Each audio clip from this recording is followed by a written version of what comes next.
राज्यर 4टी जिले में भीषणरू अति भीषण वर्षा हेबार संभावना रही। उत्तर बंगोपसागर में सृष्टि होइथिबा लघुचाप प्रभाव में एमितिका वर्षा हो पारे। या छड़ा आउ केतेक जिले में प्रबलरू अति प्रबल वर्षा हेबार संभावना रही। वर्षा 4 ରୁ 5 दिन पर्यंत लगी रहिबो बोली पूर्वानुमान करा जायछि। एथिपाई सतर्क सूचना जारी करिछि भुवनेश्वर आंचलिक पाणीपाग केन्द्र।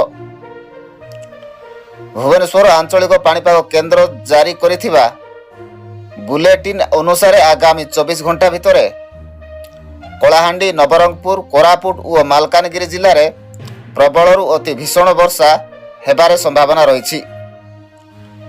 एही सबु जिले में 20 सेंटीमीटर पर्यंत वर्षा हेब।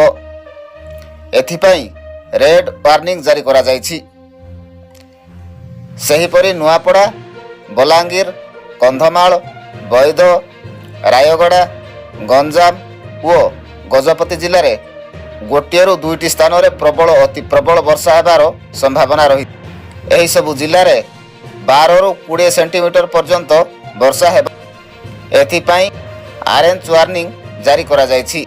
एहा छड़ा बरगड़, सोनपुर, संबलपुर, अनुगोल, ढेंकानाल, नयागढ़, खोर्धा, पुरी, जगतसिंहपुर, केन्द्रापड़ा, कटक, जाजपुर, भद्रक, बालेश्वर, मयूरभंज और केन्दुझर जिले में 1 ରୁ 2ଟି स्थान में प्रबल वर्षा संभावना रही।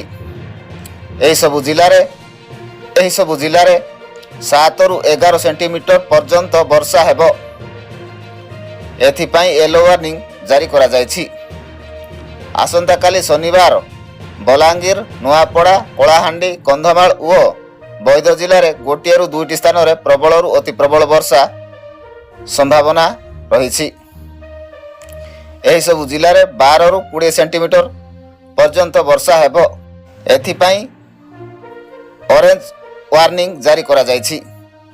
सेहीपरि मयूरभंज, बालेश्वर, केन्दुझर, झारसुगुड़ा, बरगड़, संबलपुर, सोनपुर, अनुगुल, नवरंगपुर, कोरापुट, मालकानगिरी, रायगड़ा, गंजाम और गजपति जिले में 1 ରୁ 2ଟି स्थान में प्रबल वर्षा हेबार संभावना रही।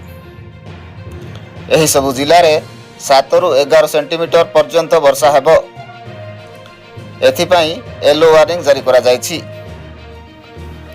रविवार बरगड़, संबलपुर, झारसुगुड़ा, देवगढ़, सुंदरगढ़, केन्दुझर और मयूरभंज जिले में 1 ରୁ 2ଟି स्थान में वर्षा हेबार संभावना रही। एही सबु जिले में 7 ରୁ 11ଟି सेंटीमीटर पर्यंत वर्षा हेब। एथिपाई येलो वार्निंग जारी करा जायछि। ब्यूरो रिपोर्ट, जी तीर्थ न्यूज।